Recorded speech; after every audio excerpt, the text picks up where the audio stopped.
సాయంత్రం 7:30-8 గంటల దాకా మా అధ్యక్షులు మా పార్టీ అధ్యక్షులు తెలంగాణ తొలి ముఖ్యమంత్రి కేసీఆర్ గారితో ఎర్రవల్లిలో ఉన్నా. ఆడికెళ్ళి సీదా నా ఇంటికి వచ్చిన బుక్కెడంత తిన్నా, ఒక గంట సేపు టీవీ చూసినా, నా బిడ్డతో మాట్లాడినా, పండుకున్నా.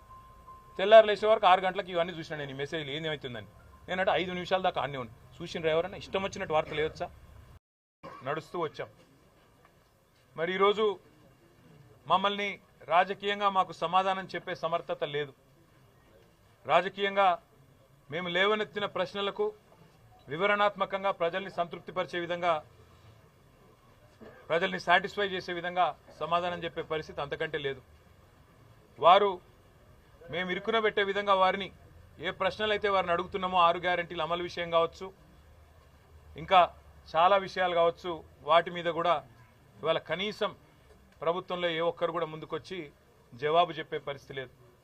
అందుకే మమ్మల్ని రాజకీయంగా ఎదుర్కోలేక ఇవాళ మా కుటుంబ సభ్యుల మీద, మా బంధువుల మీద ఇవాళ కొన్ని కేసులు బనాయించి కుట్రలు చేసి మా మానసిక స్థైర్యాన్ని దెబ్బతీయాలి, ఆత్మస్థైర్యాన్ని దెబ్బతీయాలి, ఈ కుట్రలతో మా గొంతు నొక్కాలనే ప్రయత్నం కాంగ్రెస్ ప్రభుత్వం చేస్తున్నట్టుగా కనబడుతున్నది.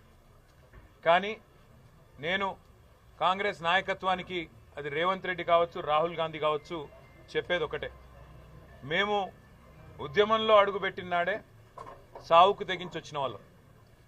కేసులకో మీరు చేసే ఈ చిల్లర ప్రయత్నాలకో భయపడే వాళ్ళం ఎంతకంటే కాదు. ఎందుకంటే నిన్నటి నుంచి ఈరోజు వరకు ఒక ప్రహసనంలాగా దాదాపు నిన్న రాత్రి 11:30 నుంచి ఈరోజు ఇప్పుడు దాదాపు 9 గంటలు అవుతా ఉంది. అంటే 22 గంటలు, దాదాపు 21-22 గంటల నుంచి ఒక ప్రహసనంలాగా నడుపుతా ఉన్నారు. ఏంటిదది? నేను అడుగుతున్నా, మీరు దయచేసి ఆలోచించమని కోరుతా ఉన్నా. ఇవాళ తెలంగాణలో ఒక కుటుంబం తన కుటుంబ సభ్యులతో, బంధుమిత్రులతో దసరాకో దీపావళికో ఇంట్లో, తమ ఇంట్లో దావత్ చేసుకోవడం కూడా తప్పేనట. దానికి కూడా పర్మిషన్ తీసుకో అన్నట్టు. ఇది మాకు ఇదివరకు ఎన్నడూ లేని కానూను, తెలియదు. నెంబర్ 1.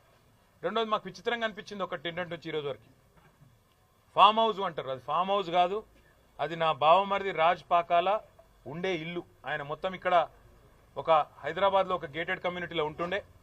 ఆడ ఇల్లు ఖాళీ చేసి దాదాపు 10-15 రోజుల కిందటనే పూర్తి స్థాయి ఇల్లు తనది ఇవాళ జన్వాడలోని రిజర్వ్ కాలనీ అని అక్కడ ఇల్లు కట్టుకున్నాడు. ఆ ఇళ్లలోకి పోయిండు.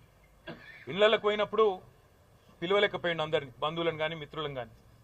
వాళ్ళందరినీ ఇట్లా దసరా దీపావళి సందర్భంగా పిలుచుకున్నాడు. ఇళ్లలోకి పోయిన దావత్, అది ఇళ్లలోకి పోయిన ఫ్యామిలీ ఫంక్షన్. ఈ మాట ఎందుకంటున్నా అంటే, ఇవాళ పొద్దున్న నుంచి నేను చూస్తా ఉన్న మీడియా కవరేజ్ కూడా, సోషల్ మీడియాలో కొంతమంది పైశాచిక ఆనందం కోసం మాట్లాడుతున్న మాటలు కూడా. రేవ్ పార్టీ అంటారు. అసలు రేవ్ పార్టీ అంటే అర్థం తెలుసా మీకు? ఆడ ఆ దావత్లో, ఆ ఫంక్షన్లో, ఆ ఫ్యామిలీ పార్టీలో మా అత్తమ్మ ఉన్నది. అంటే మా బావమరిది వాళ్ళ, నా భార్య వాళ్ళ తల్లిగారు, 70 ఏళ్ళ వయసున్న తల్లిగారు అక్కడే ఉన్నది. చిన్న పిల్లలు, 2 ఏళ్ల పిల్లలు, 4 ఏళ్ల పిల్లలు, 7 ఏళ్ల పిల్లలు అదే ఫంక్షన్లో ఉన్నారు. పొద్దునుండి చూస్తా ఉన్నారు. రేవ్ పార్టీ అట.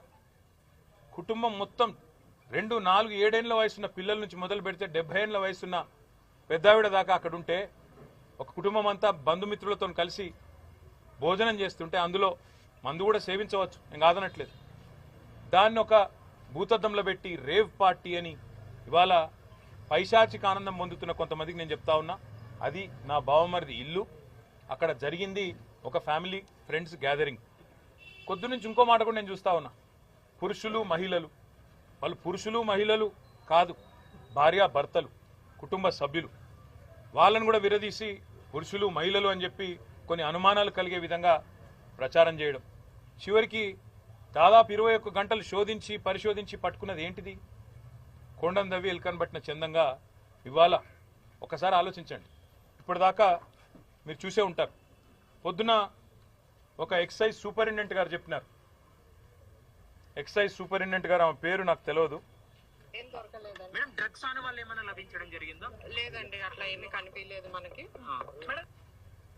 శ్రీలత గారు, నేను మళ్ళీ ప్లే చేస్తాను, వినండి. ఇప్పుడు మీరు లోపలికి వెళ్ళారు, అసలు లోపల ఇప్పటి వరకు వేరే మద్యానికి సంబంధించి కానీ మళ్ళీ ఎంక్వైరీ ఏం దొరకలేదండి. వేరే మద్యానికి సంబంధించిన ఇది ఎక్సైజ్ సూపరింటెండెంట్ గారు ఏమీ దొరకలేదు డ్రగ్స్ ఆనవాళ్ళు కానీ. డ్రగ్స్ ఆస్పెక్ట్ మీరే చేస్తారా లేదంటే లా అండ్ ఆర్డర్ వాళ్ళు చూస్తారా సార్? ఇప్పటిదాకా డ్రగ్స్ ట్రేసెస్ ఏం దొరకలేదు. డ్రగ్స్ ఇది ఎక్సైజ్ డిపార్ట్మెంట్ సంబంధించిన సిఐ గారు సూపరింటెండెంట్ గారు ఉదయం ఇచ్చిన స్టేట్మెంట్. ఏమి చెప్పారు? డ్రగ్స్ లాంటివి ఏమీ లేవు అక్కడ, ఆనవాళ్ళు కూడా దొరకలేదు. తర్వాత వాళ్ళు స్టేట్మెంట్ కూడా ఇచ్చినారు. స్నిఫర్ డాగ్స్తో సహా పోయినాము. స్నిఫర్ డాగ్స్ అంటే డ్రగ్స్ ఉంటే అక్కడ దొరకబట్టే కుక్కలు, ట్రైన్డ్ డాగ్స్. వాటికి కూడా ఎక్కడ ఏమీ దొరకలేదు, అక్కడ ఏం లేదు. ఫ్యామిలీ కూర్చొని దావత్ చేసుకుని అక్కడ డ్రగ్స్ అని ప్రచారం చేయడమే దుర్మార్గం. అదే పద్ధతుల్లో బాధాకరమైన విషయం ఏంటంటే అక్కడ పురుషులు స్త్రీలు అంటూ ఒక అనుమానాలు కలిగే విధంగా వారు భార్యాభర్తలు కుటుంబ సభ్యులు వారిని పట్టుకొని పురుషులు స్త్రీలు, ఇంతమంది స్త్రీలు ఇంతమంది పురుషులు అంటూ మాట్లాడడం ఇంకో దుర్మార్గం. మీదికెళ్ళి నేను అంటా ఉన్నా, అక్కడ యూరిన్ టెస్టులు చేసినాక ఏమైంది? ఎవరినైతే ఇవాళ నా బావమరిదిని పొద్దున్నుంచి కాంగ్రెస్ నాయకులు బీజేపీ నాయకులు కూడబలుకొని దూషిస్తున్నారో ఆయనది నెగిటివే వచ్చింది కదా డ్రగ్ టెస్ట్లో. ఆయనతో పాటు మరొక 12 మంది నెగిటివ్ వచ్చింది, ఒక్క వ్యక్తిది పాజిటివ్ వచ్చింది. నేను అడుగుతున్నా, ఆ ఒక్క వ్యక్తిది పాజిటివ్ వస్తే ఆయన ఎక్కడ డ్రగ్స్ తీసుకున్నాడో అది శోధించకుండా ఇవాళ ఈ రకమైన విచ్ హంటింగ్ ఏదైతే ఉన్నదో ఇది ఎంతవరకు సమంజసం? ఈ రాష్ట్రం ఆలోచించాలి.